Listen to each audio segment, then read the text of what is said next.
Hello, everyone, and welcome to Unbox the podcast. So, when I ask, what is Odoo? What comes to mind?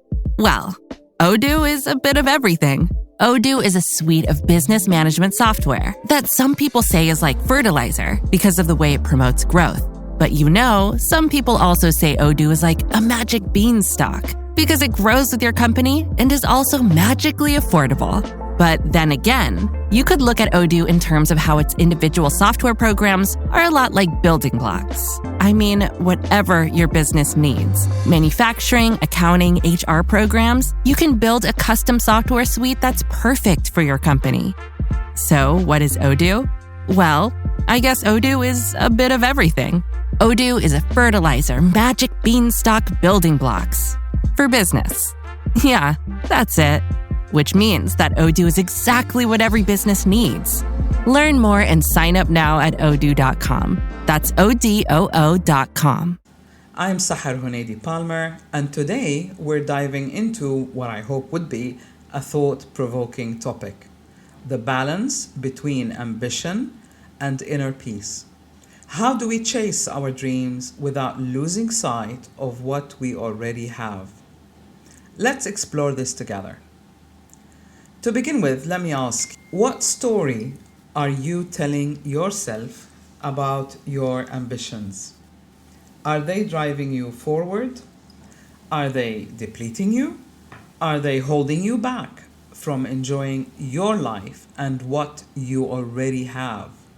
Let's unpack this together. Ambition, can be a double-edged sword. Ambition is often seen as a driving force in our lives, pushing us to achieve more and reach new heights. But it's important to ask ourselves, what are we truly striving for?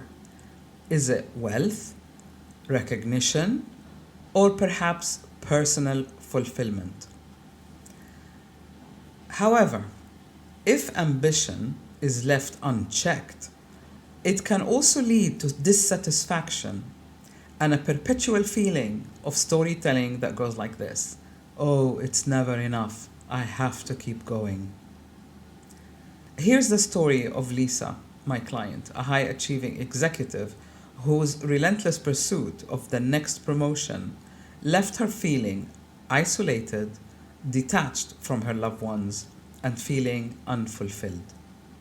And then there's John, a client of mine also, who climbed the corporate ladder very quickly but found himself burnt out and unhappy.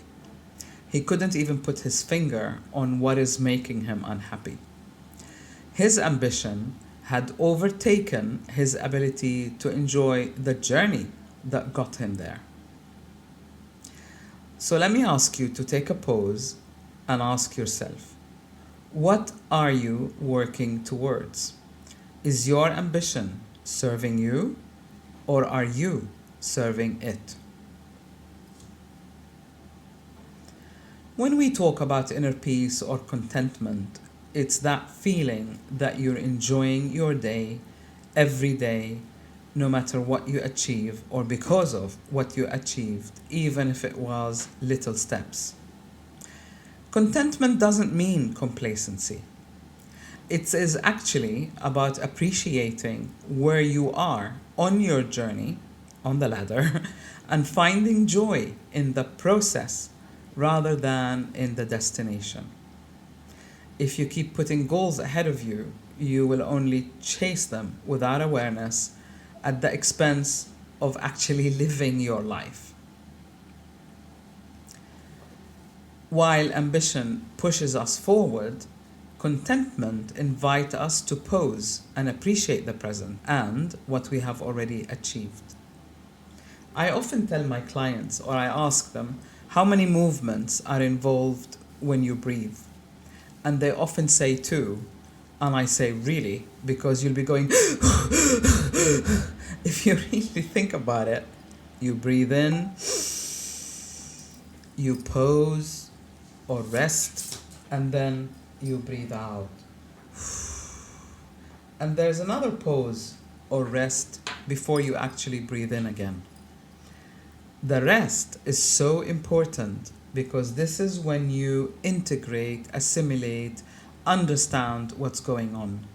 Without the rest, you won't be able to reflect and assess your own achievements. Reflect on moments when you felt at peace, usually the moments that come after a sought after goal. What were you doing? Often, contentment is found in simple pleasures and being present in the moment. It's that moment after you've really achieved a big goal when you go, it's that feeling. Try and cast your mind back. When did you experience those feelings? Like at peace, there's nothing else that I want to do in the world, I deserve a rest. It is finding joy in the process rather than waiting to reach a destination or a goal that constantly shift. So even goals shift. The process changes and shifts according to what level you're at. Remember what we said earlier. The journey is an ever-changing one and a challenging process at that, because this is how it allows us to keep growing. So as the process changes and the journey changes, your responses and attitude to it also needs adjusting. Often, inner peace is found in simple pleasures. Take a moment and be in the present. Like Tom, another client of mine who found happiness in his career only after he started valuing his work-life balance over his job title. He now tells himself a new story, one where success includes time to play and rest. Here's how the BIMA framework can help you find balance. B stands for body. The framework is the methodology and the mechanism that helps you find alignment or balance. B is for body. Are you listening to your body's needs? Ambition often demands long hours, but your body requires rest and nourishment. It requires pleasure, if you like, in order to keep going. So listen to your body. It often tells you if you're pushing too hard or if you need to slow down and recharge. When is the last time you caught a cold or a flu or fell ill? That would be a sign from your body telling you, I'm exhausted, give me a break. So learn to recognize when to push and when to pause. E stands for emotions. Check in with your emotions. Are you feeling driven or drained? Are you feeling fulfilled or depleted? Adjust your responses accordingly. What emotions does ambition stir within you? Are they positive emotions? Are they motivating? Or do they stir something else like anxiety and fear? Again, adjust accordingly. M stands for the mind and belief system. Clarify your ambitions.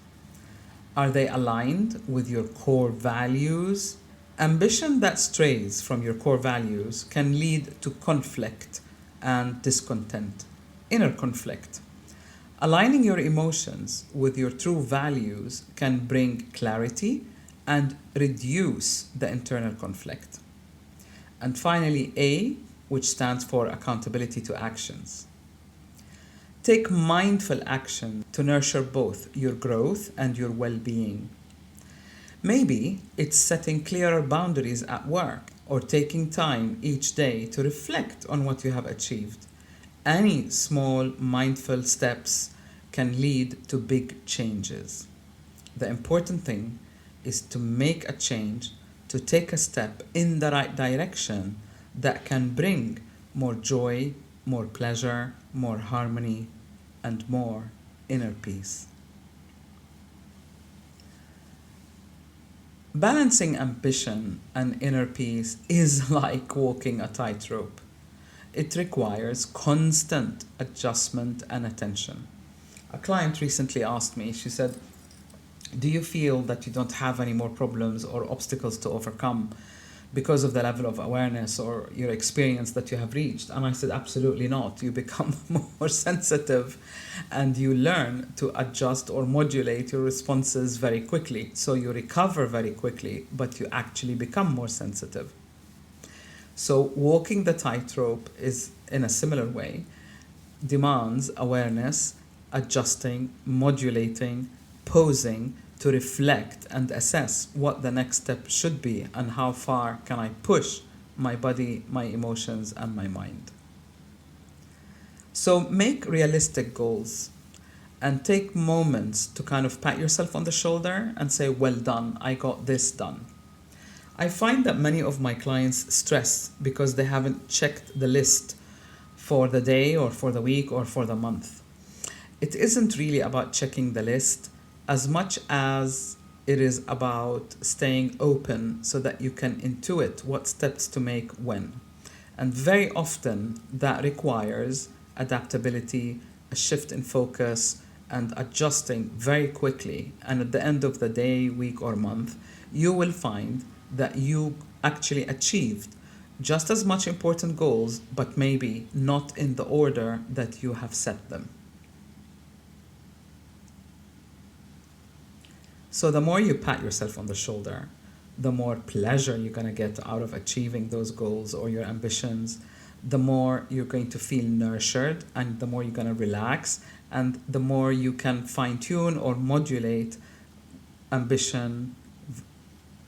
I wanted to say versus inner peace, but it isn't about versus. It's neither one or the other. It's really about integrating both, finding the balance in having both. How about that?